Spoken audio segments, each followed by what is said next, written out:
Ассалаумағалейкум, армысыздар, құрметті көрермендер. Бүгінгі тақырыбым Қазақстан Республикасы зайырлы мемлекет. Зайырлық дегеніміз бұл әрине әрбір азаматтың қандай діни сенім ұстанады, немесе ұстанбайды өз еркінде деген мағынаны береді. Бұл зайырлы мемлекет бұл идеология емес, бұл дін емес, бұл дүниетаным емес, бұл мемлекетті басқарудың құралы. Сондықтан да қазір әлемде зайырлы мемлекеттер көп. Сол зайырлы мемлекеттер ғана тыныштықта, татулықта, экономикасы да, мәдениеті де, руханияты да дамып жатқан ел болып саналады. Сондықтан да 1991 жыл біздің де өзіміздің ата заңымызға Қазақстан Республикасы демократия, зайырлы құқықты мемлекет ретінде орнықтырады деп жазған болатынбыз. Енді кейбір радикалды топтар жоқ, бұл зайырлық деген дұрыс емес, бұл Қазақстан, басқа мемлекеттер заңмен жүретін болса ол кәпір, дәрул харп деп біздің жастарымыздың санасын улап жатқан радикалдық идеологиялар бар. Оларға не дейміз? Әрине олар өте қатты қателеседі.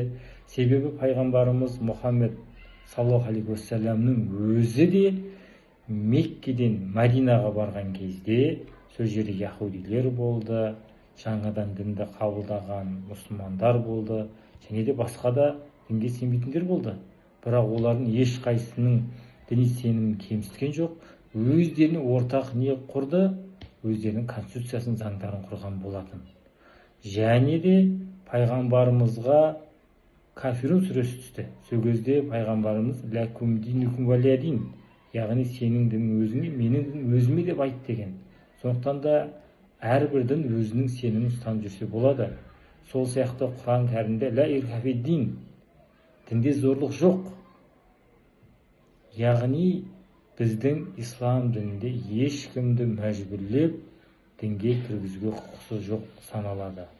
Сондықтан да Қазақстан Республикасының зайырлы қағидаттарына тоқталып өтетін болсақ, біріншіден, әрбір азамат қандай дінді ұстанады өз еркінде, оқу орындары, рухани білім орындарын қоспағанда зайырлық пәндер беріледі, және де біздің мемлекетімізде діни партиялар құруға жол берілмейді, және де діни себепті өзінің азаматтық отан алдындағы борышынан бас тартуға болмайды, және де діни себепті саяси науқандарға қатысудан бас тартуға болмайды. Әрбір азамат өзінің діни көзқарасын себепті, бұл айтқан кезде Қазақстан Республикасының заңын орындауға бас тартуына мүмкіншілік жоқ. Өйткені Қазақстан Республикасында үстемдік ететін бұл ата заң, бүкіл діни бірлестік өкілдері осы ата заңға сәйкес діни жарғыларын, ережелерін бекіткен болатын. Сондықтан да бұл зайырлық мемлекетте әрбір азамат қандай дінді ұстанады, ұстанбайды өз еркінде. Дін мен мемлекет бөлінген, бірақ дін мен мемлекет бөлінген деген сөз мемлекет иман, яғни сенім, қалай құлшылық етесің, қалай Құдайға сенесің, немесе басқаға сенесің бе, оған араласпайды. Ал бірақтан сенің сенімін мемлекетімізге қауіп төндіретін болса, ондай идеологиялар заң шеңберінде тоқталады, жолы кесіледі.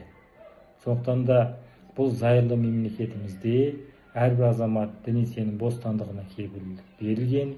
Бұл Қазақстан Республикасының тыныштығы үшін, татулығы үшін, бірлігі үшін керек өте құндылықтар деп айтсақ болады. Зайырлы құндылықтардың болуы Қазақстанда 18-ге жуық діни конфессия бар, 140-тан немесе 130-дан астам этнос өкілдері бар. Әрбір этнос өкілдерінің діни сенімі бар. Сол діни сенімдерді құрметтеп, келісімде өмір сүру үшін де бұл зайырлық қағидаты бізге өте қажет. Осы зайырлық қағидатының шеңберінде азаматтарға деген толеранттылық қалыптасады. Толеранттылық дегеніміз сенің сеніміңе, сенің ақидаңа, діни тұрғыдан айтатын болсақ, сәйкес келмейтін діни көзқарас болса да, сол көзқарасты құрметтеу, тағаттылықпен қарау, оны кемсітпеу деген мағынаны беріледі. Толеранттылық дегеніміз осы. Яғни мен мұсылманмын, бірақ менің сенімді емес христиандарды құрметтеуім керек, олармен мәміледе болуым керек, саудада, басқада татулықта өмір сүруім керек. Міне осыны толеранттылық дейді. Оларға деген біз не? Агрессиямыз болмау керек. міне осы зайырлы құндылықтың негізінде біз не толерантты қоғам құрамыз. Толерантты қоғам құру үшін бізде не болу керек? Діни диалог болу керек.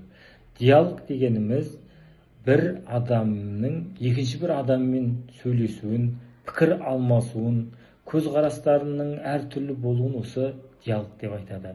Сондықтан да Қазақстанда 3 жыл сайын әлемдік және дәстүрлі діндер лидерлерінің съезі болып отырады.